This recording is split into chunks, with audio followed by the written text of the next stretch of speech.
4 দিন আগের ঘটনা। আইসাই কলা গাছ কাটছে, গাছ কাটছে।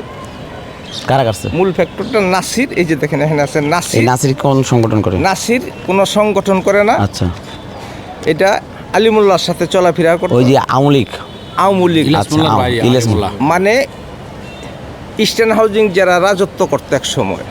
নাসির মানে আওয়ামী লীগ করে আলিমুল্লাহর লোক। আপনি যে ইস্টার্ন হাউজিং যে মাতবুরি করছে, হ্যাঁ, যে তোরা কিভাবে থাকস এখানে দেখুন। বিভিন্ন কথা বলার পরে তখন আমি ফোন দিলাম থানায়, পল্লবী থানায়, রূপনগর থানায়। স্যান্ডেলিনা সো, রূপচর্চায় আভিজাত্য। এখানে চন্দন আসছিল যে আপনারা যদি অভিযোগটা করে থাকেন, অভিযোগের কাগজটা নিয়ে থানায় আসেন আমাকে। আচ্ছা, বিভিন্ন ভাষায় যে অকারেন্স গালাগালি করছে তা তো আমি তো করতে পারি না, মোবাইল মানে রেকর্ডিং করতে পারি না, মানে রিসিভ ছাড়া রোকে ছাড়া আর দুইটা আর পারি না। পরে আমি থানায় গেলাম। থানায় যাওয়ার পরে অপারেশন ওসি আমি চিঠির কপিটা দেখাইলাম। তখন ডিসি স্যারেরও ফোন দিলাম। তখন ডিসি স্যারের সাথে আমিও কথা বললাম। হ্যাঁ, ওই যে মুস্তাক সাহেব।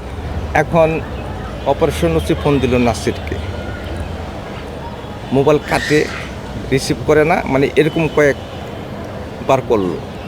পরে যখন অপারেশন ওসি বললো, পরে তখন ফোনটা রিসিভ করছে। এই গণ্ডগোলটা আমি গতকালকে অবগত ছিলাম না, আজকে আসলাম।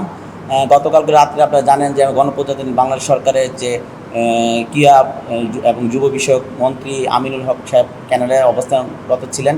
উনি গতকালকে রাত্রে এসেছেন, এসে আমাকে ডেকে বিষয়টা অবগত করেছেন এবং ওনার অবগত কারণেই কিন্তু উনিই আমাকে এখানে পাঠিয়েছেন যে আজকে বিষয়টা জানার জন্য। তো আজকে এখানে যখন আমি আসলাম, এখানে মন্দিরের কমিটির সহসভাপতি, উনি আসলে নামটা আমি শান্তি দা, তো উনি আমাকে আসার সাথে সাথে একটি কাগজ দিয়েছেন জিডি, যেটা 2/9/2025 সালে করা। তো এখানে যে নাসির মাতব্বর যে আওয়ামী লীগের সাথে সম্পৃক্ত রাজনীতি করেন, তো উনি প্রথমে এসে যে কলা গাছগুলো যে পাশে যে মন্দিরের জায়গা, এটা দখল নেওয়ার চেষ্টা করেছেন গত কয়েকদিন যাবতী। তো তার সাথে বাক বিতণ্ড হওয়ার পর গতকালকে সে লোকজন এনে যুবদলে এবং আমাদের অঙ্গ সংগঠনের পরিচয় দিয়ে কিন্তু হামলাটা করেছে। নাসির মোল্লা যে সে আমলি করেছেন, সে উনি বলেছেন, এটা ওনার কাছ থেকে আমি নামটা জানা, এবং এই জিডিটা কিন্তু উনি করেছেন, উনি আমাকে দিয়েছেন যে 2025 সালে করা জিডিটা। এখানেও নাসিরের নাম উল্লেখ আছে। তো এই নাসির গতকালকে এসে লোকজন এনে হামলাটা চালিয়েছেন, এবং হামলার যখন শুরু করেন তখন কিন্তু এই যুবদল আমাদের অঙ্গ সংগঠনের নামগুলি আসছে। তো আমি যখন প্রশাসনের কাছ থেকে নামগুলি জানলাম, তখন আমি এই নামে আমাদের অঙ্গ সংগঠনের কারো যুবদলের কারো নাম আমি পাই নাই, যার কারণে কিন্তু আমার এখানে আসা, এবং আমিনুল ভাইয়ের আমাকে পাঠিয়েছেন যে বিষয়টা অবগত হওয়ার জন্য।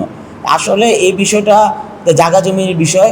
তো এখানে এক সাবজেক্ট নিয়ে অন্য সাবজেক্ট বিরাট একটা ঝামেলা সৃষ্টি হয়েছে। যেমন হিন্দু মুসলমান একটা ঘটার একটা প্রক্রিয়া তারা নিতেছিল।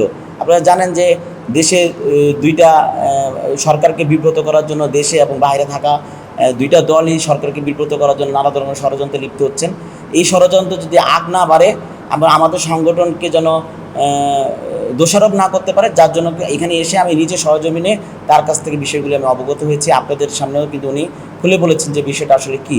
বিষয়টা এটা জায়গা জমির বিষয়। নাসির মোল্লার সাথে তাদের জায়গা জমি একটা বিষয় ছিল, সেই এসে এখানে কলা গাছ যে ছিল গাছপালা সে কেটে দিয়েছে এবং আক্রমণগুলি তারাই করেছে।